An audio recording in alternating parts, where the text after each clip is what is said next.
In our generation, social media surrounds us every day. We all use it for at least a few hours each day without even realizing it. Almost everyone you know has at least one form of social media on their phones, whether it be Instagram, Snapchat, Facebook, TikTok, or even others. Whether we're scrolling on TikTok or Instagram or Snapchatting our friends throughout the day, we are constantly using it. In our minds, we don't think much of it or see anything wrong with it because we are so used to it being our normal. That is where the problem starts. Teens use social media for hours and hours every day, which can start to become very harmful. Not only is it a huge distraction, but it also has many negative effects on the mental health of teens all around the world. When thinking about social media, the negatives outweigh the positives, leaving us to think, is it really worth it? Today, I'm going to speak about social media and its many negative effects on teenagers. Social media and technology in general can be extremely distracting, especially to my peers and I. You think you're going on your phone to check one notification, and next thing you know, you're scrolling aimlessly without getting any homework done.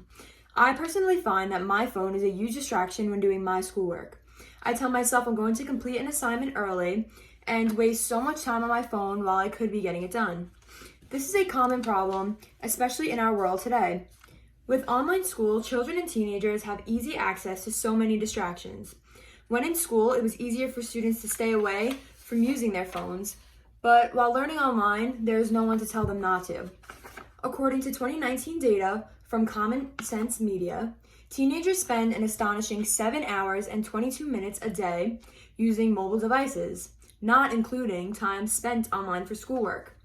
Teens are quite literally spending more time with the media than in school, with their families, and in some cases, even sleeping. This is not only affecting their grades and education, but their socializing skills as well. Instead of going out and making real-world connections, teens are prioritizing the more comfortable and shallow interactions found on social media. The Common Sense Media study found that 42% of teens admitted that social media distracts them from time they could be spending with family or friends in person. Another huge problem with social media is that it causes many mental health problems. Many people post false profiles of themselves using filters and Photoshop to alter their appearance.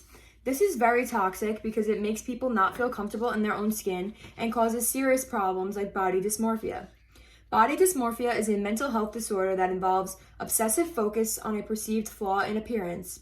People with this disorder may frequently examine their appearance in a mirror, constantly compare their appearance with that of others, and avoid social situations or photos. They feel like they should look like the people they see online and that they aren't good enough. This causes many young adults to have eating disorders. This is very common amongst teen girls. They see countless photos of celebrities and Instagram models and aspire to look like them, not realizing that everyone has flaws and these influencers are only handpicking the best photos of themselves to put out there. To expand on that, social media is also a common source for cyberbullying. There are many situations in which teens experience cyberbullying.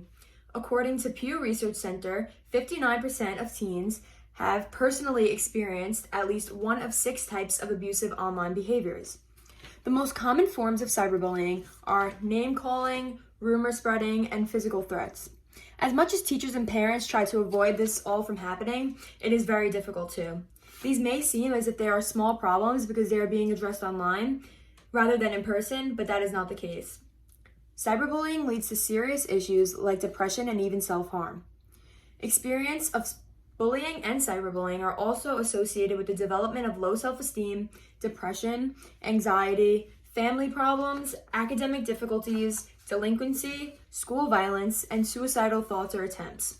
Studies show that students who experience bullying or cyberbullying are nearly 2 times more likely to attempt suicide.